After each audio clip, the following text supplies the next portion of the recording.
And I am going to go over today's very large MLB DFS slate. We got 1, 2, 3, 4, 5, 6, 7, 8, 9, 10, 11 games. Is that right?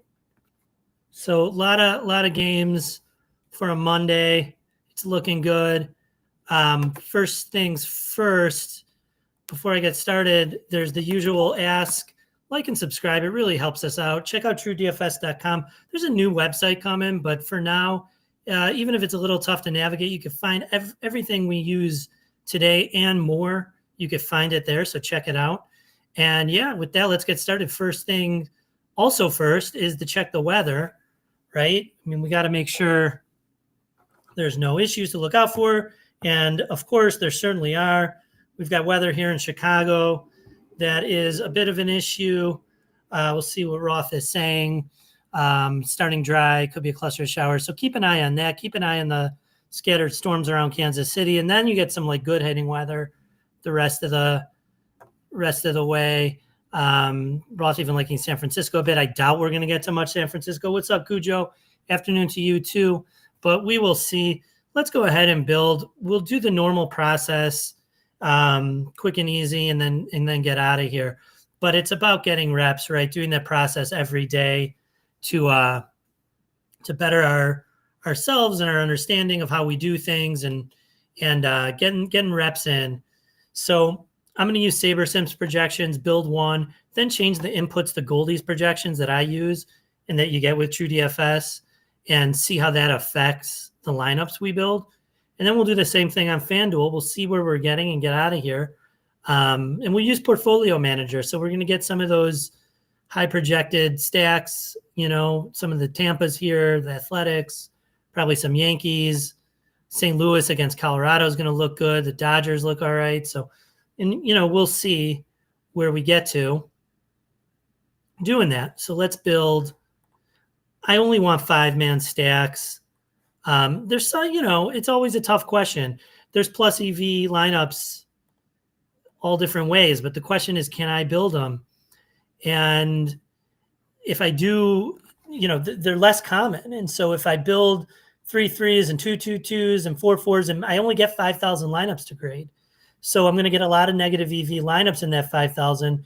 And I'm better off just getting more candidate lineups that I think I'm going to use, right? So I kind of feel like I'm just going to use the 5s to build a pool that's more likely to have more plus EV lineups when I grade them. So that's kind of my approach to it. That doesn't mean you have to do it. You could, of course, look for the plus EV lineups that are 4 4s and 4 3s and 3 3 2s and stuff, and they're out there, but a little bit tougher to find. What's up? Afternoon to you too, Andy. Glad you're joining us. Let us know who you like, on FanDuel, on DraftKings, whatever site you're playing. I won't be able to play the main. I've got loaded up for the night slate here some lineups I am going to play. Unfortunately, I've got a lot of duties right before lock. But yeah, so we'll get these lineups built and sim. Let's take a look at how the projections are grading out. It's a fun way to see like where we think we'll be getting. See if there's any like standout values.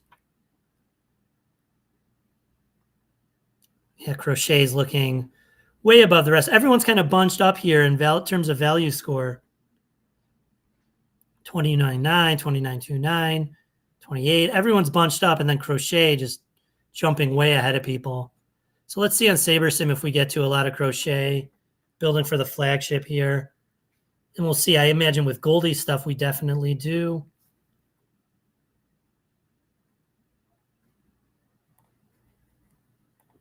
We'll run the sims and get the portfolio manager going.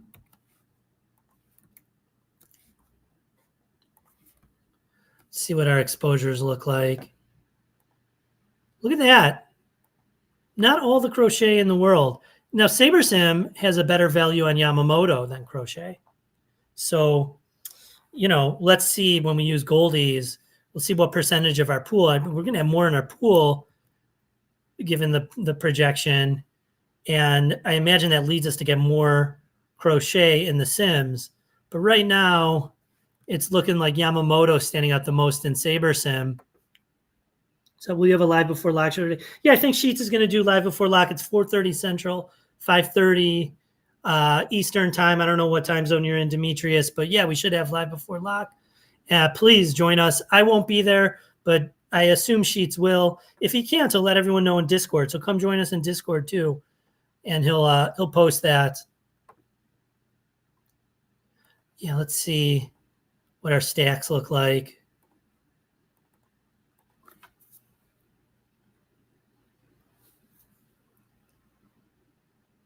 Tampa makes sense. 22% Tampa 5-mans. Then you get the Milwaukee hosting Pittsburgh, the St. Louis, the Dodgers, but way over, not over leveraged, but leveraged to Tampa Bay, waiting for that late night hammer to come down in the latest game of the night. We'll just we'll have a lot of outs, that's for sure.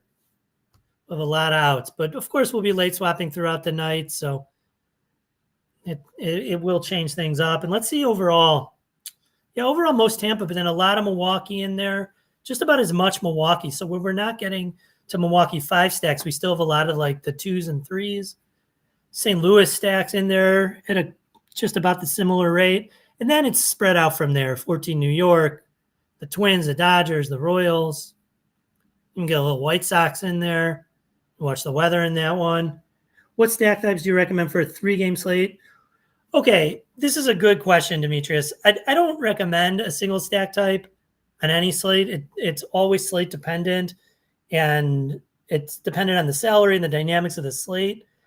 I do think, like using just from my experience with SaberSim, that even on those slates, you tend to still get a lot of 5-mans. And it depends on the contest too. Like the smaller the contest, I imagine the less you need to stack, but you do need outliers usually to win, like a 2,000, 3,000, 4,000 person GPP. And good afternoon to you, Big Ed. Good afternoon to you too. So, Demetrius, I still think the 5-mans really come out on top, but to say that this is the best or that's the best, I would let the algorithm solve that for me. That's why SaberSim's such a powerful tool, because we're going to run those play-by-play sims and then sim the contest and get an idea for what looks best. The other thing is, remember, we're building a portfolio of lineups. So it may be that we want to get to certain guys at certain rates, and that, we have the 5-mans, but the 3-mans work best at a certain point. 4-mans work best, but I tend to still get 5-mans. I notice a lot of players I really respect still get a lot of 5-mans on those small slates. I see the 5-2 played a lot. So I still think if I had to answer, Demetrius, if I had to say there is an answer and it's this kind of stack, I still think it's the 5-mans on the really small ones that over time grade the best. But I could be wrong. But ask around the industry. There's sharp people out there that may have other takes, but that's mine. Gun to my head, if I had to answer, I'm still playing a 5-man if I have to pick one. So let's build using Goldie's projections now and see where we get to.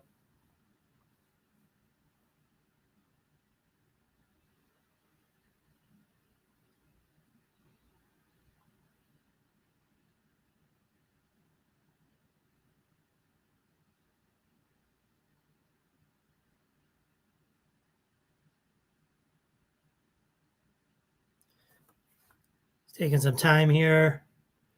Let me know who you guys like on the slate too. And Demetrius, what are your thoughts? I mean, what have you been playing in those 2-game or 3-game slates? What are I'd like to hear other people's thoughts on it and what you've been doing. I know you play a lot, so you obviously have insights. And of course, it's a big slate, and I kind of trust the projections, but that does kind of make things boring. So if anyone has any takes on this slate. I'd love to hear them, and we could see how we can integrate that into our builds.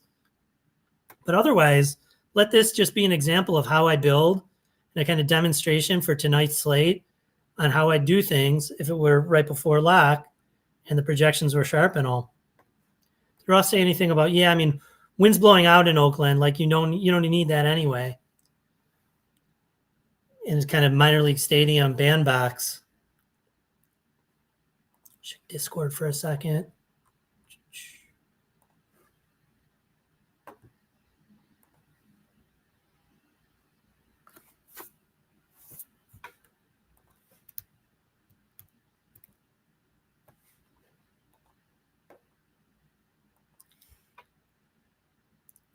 Well, I already see my top batters. And okay, here you go.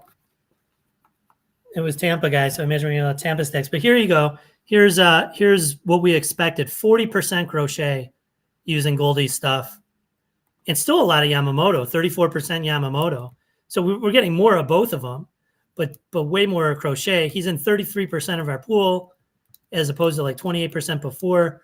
Yamamoto in only 21%, but getting a lot of him. So it looks like even at 40%, we're still under what we expect the field to do, and a little over. And actually, a good portion over on Yamamoto. So if you're asking me what pitchers I'm playing today, my highest owned pitchers are going to be Crochet and Yamamoto. Boston in Houston. Crochet's, kind of the top projected by, seems like a good amount.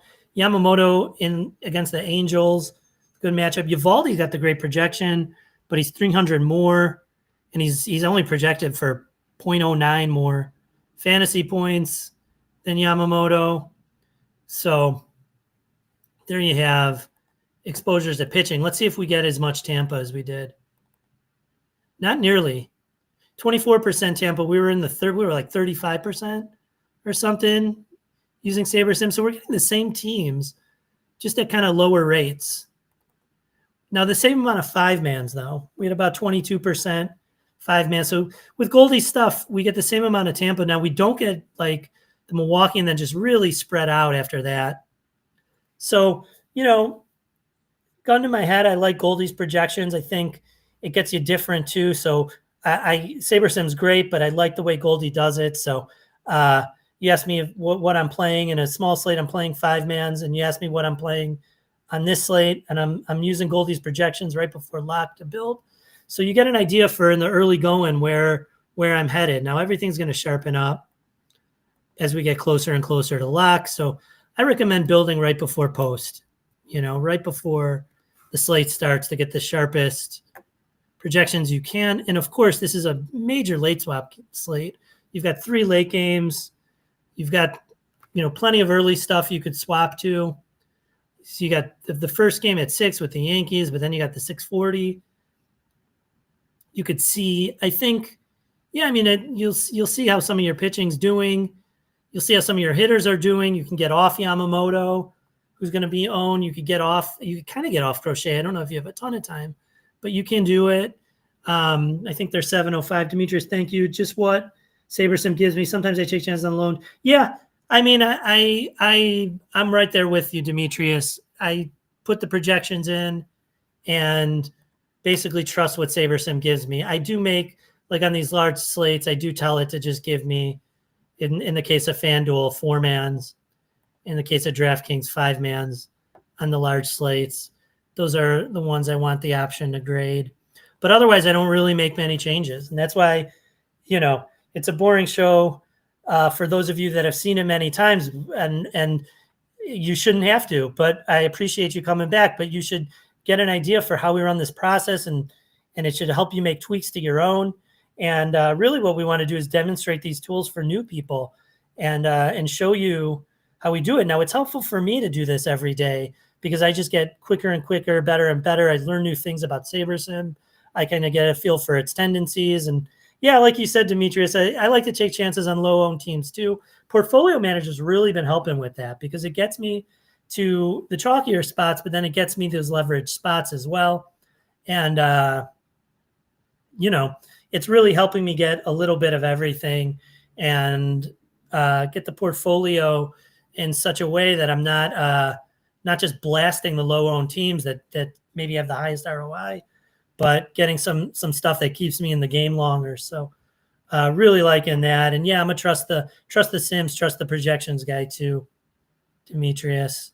Maybe one of these days we'll have a smaller slate that we could kind of practice on and see. Maybe we'll run for the late slate a little later.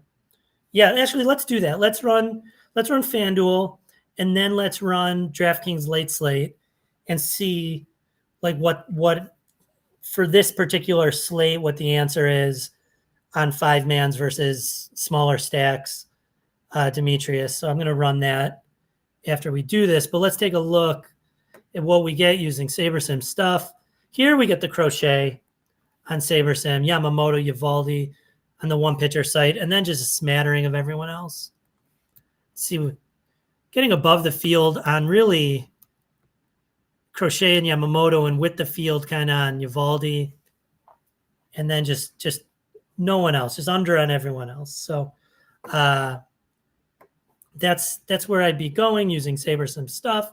Let's see on 4-mans where I'd get to. Still the Tampa, St. Louis, Milwaukee. You get Dodgers in there, but all the same teams really, which is a bit scary, right? Because it doesn't know that we're playing on both sites. So we're building a portfolio for DraftKings and building a portfolio for FanDuel. But as I say, it doesn't know that your money's all one. So you almost have to have two separate bankrolls for both sites. And that's something I've seen players do. And it kind of makes sense, especially now that you're playing a portfolio style on both. And I don't know. I'm not playing a lot on FanDuel, but if I were playing more these days, I would probably just separate my bankrolls and just build portfolios for each and build up on there like I've done on DraftKings. Let's see if we switch to Goldie stuff. Now, I'm going to guess, same thing here. Crochet was our highest own. I'm going to guess we get a bit more Crochet on FanDuel using Goldies than we did using SaberSims. But yeah, that's a question I've been having, is how do you portfolio manage across both sites? And there's got to be sharp guys out there with models and systems and portfolio tools that do that for them. I'm not at that point of building my own, but maybe I should be. Maybe I'm leaving money on the table or just accepting too much variance. And maybe a lot of people are accepting too much variance by not managing both sites, as one portfolio. Because it is one portfolio if you play both, and then you're not quite diversifying in the way we're supposed to be. So let's see here. Got them running. Sorry, it takes a minute, but we're doing a lot. I mean, running 5,000 play-by-play sims while streaming and doing a million other things. I'd say SaberSim's pretty damn fast.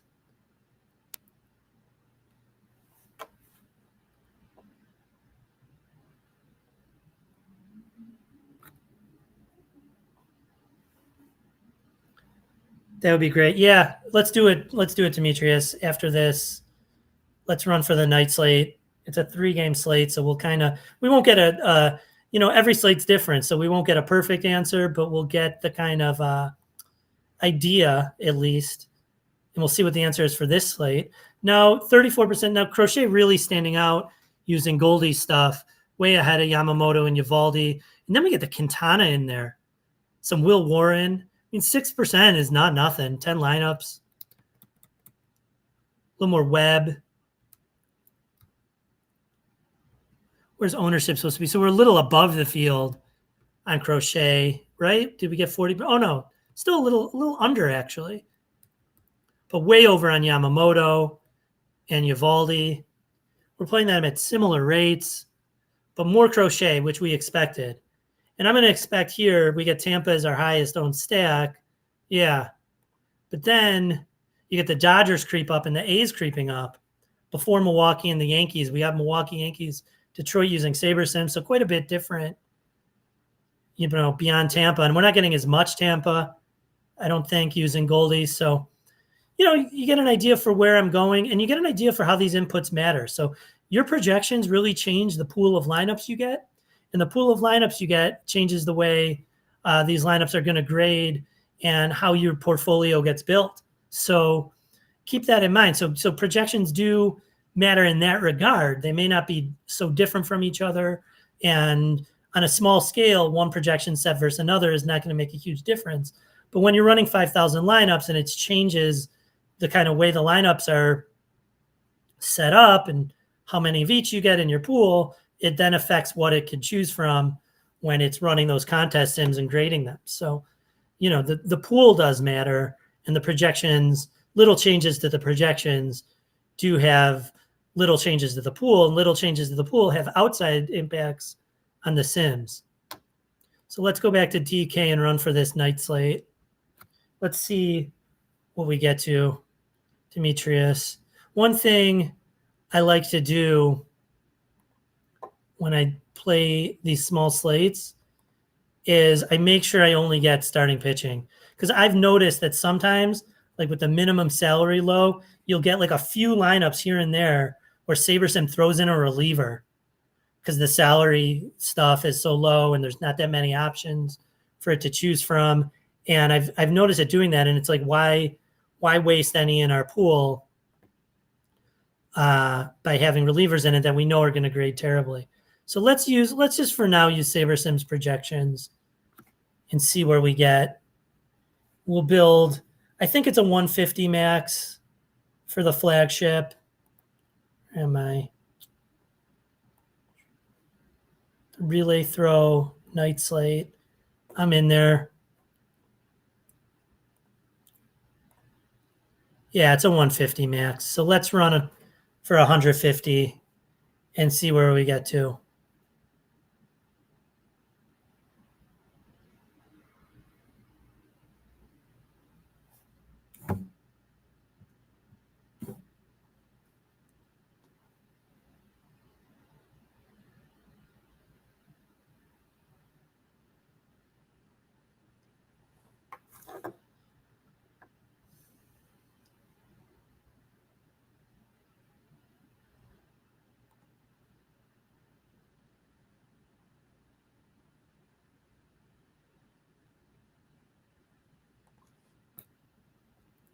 All right, so let's see our stack exposure in 150. We've got Demetrius, 38% 5-2s, 27% 5-3s, and 2% 5-mans. So what does that say? What percentage of our 38 plus 27 plus 2? So we're about 67.3% 5-mans, and then mostly 4-mans after that. I mean, you get a 4.7, 1.5, 6% of the 3s, and then a good, a healthy dose of 4-mans, 18.7, 22.7, 22.7 4-mans, and then about 67%, of which 5-2s, like we mentioned, are the highest owned. So I think the answer is still that the 5 is the best. If we look at our pool, it is 32 and 34. So it's still about 70% of our pool. Oh, sorry, those are 4-3s. So about 26 and 4 is 10, is 30 and 34. So it's still about 65% of our pool is 5-mans. So it comes up the most often. I mean, it doesn't mean SaberSim's right, but just using Portfolio Manager and asking it to build us a portfolio of 150, we're still going to get mostly 5-man stacks, with 5-2s being the highest. For